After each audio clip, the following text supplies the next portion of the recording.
My father was demobbed after he was a pilot during World War II, and after he was demobbed, he basically searched around the world looking for the perfect place to farm, and he worked his way across Canada until he came to Nakusp, of all places, and he found what he considered was the perfect farm. Well, the early years on the ranch were to me, were excellent years because, it was still the old-time horse and team, team days, team mowers, team rakes, and overshot stackers. And in 1948 was the turning point of how we mechanically run the farm. And we bought two 48-inch tractors for $1,200 a piece.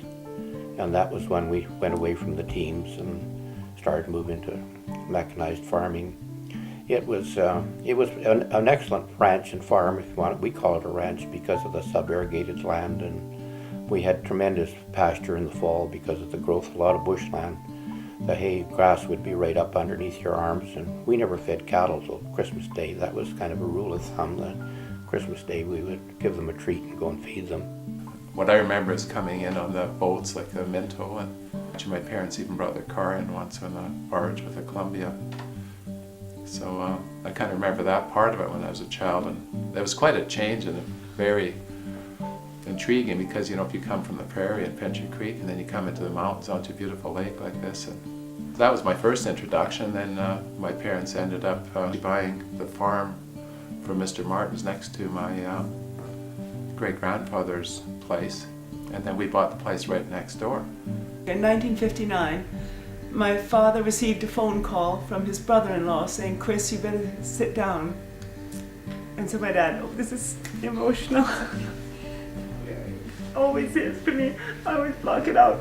And my Uncle Donald, who wrote the book Land Grab, and wrote the other book, Continental Waterboy, said to my father, "Chris, you're going to lose the farm."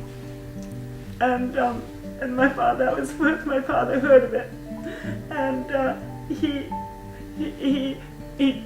and that was the beginning of the fight, which lasted until 68, I suppose. My particular piece of land that was flooded was probably one of the most valuable pieces of land, of farmland in British Columbia anyhow. We could gross $2,000 an acre per year off that land, all of which is now underwater.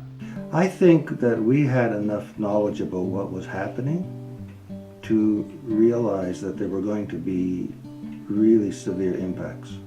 And I often felt that the people in the communities, many of them had no idea what was about to happen. Some of the people were really aged, and they would say, "This is your last offer. The house will be burned." And your neighbors have accepted, and it would be a complete lie. The neighbors wouldn't accept. And so Lloyd got started that anytime they made an offer here, he would phone people and say, "We never took any offer, so don't believe a word they're saying." And that's how they got people committed to sell and sign the paper.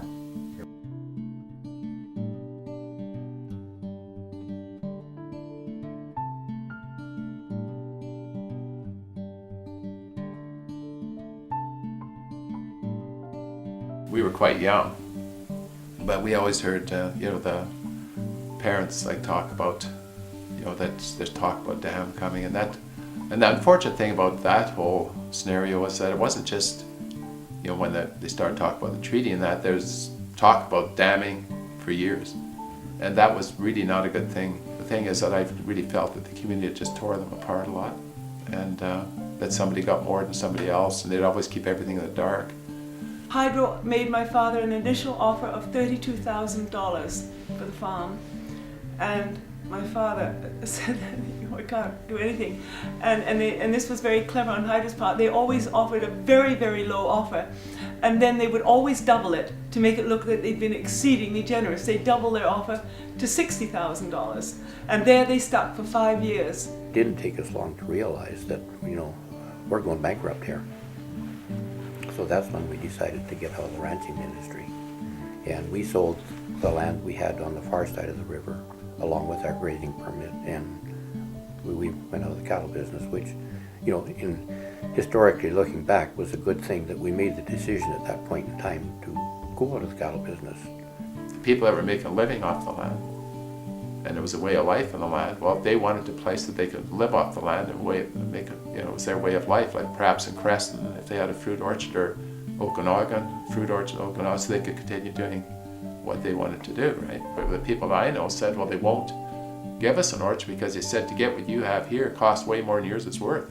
Yes, we lost some agricultural land, we displaced a bunch of people, but overall, you know, in terms of the benefit to the public, to the province, that it was a good deal.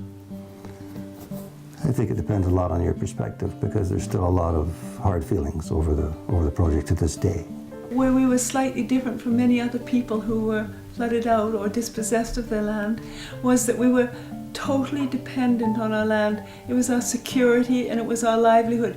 We had no other income other than what we grew on the piece of land that was flooded out.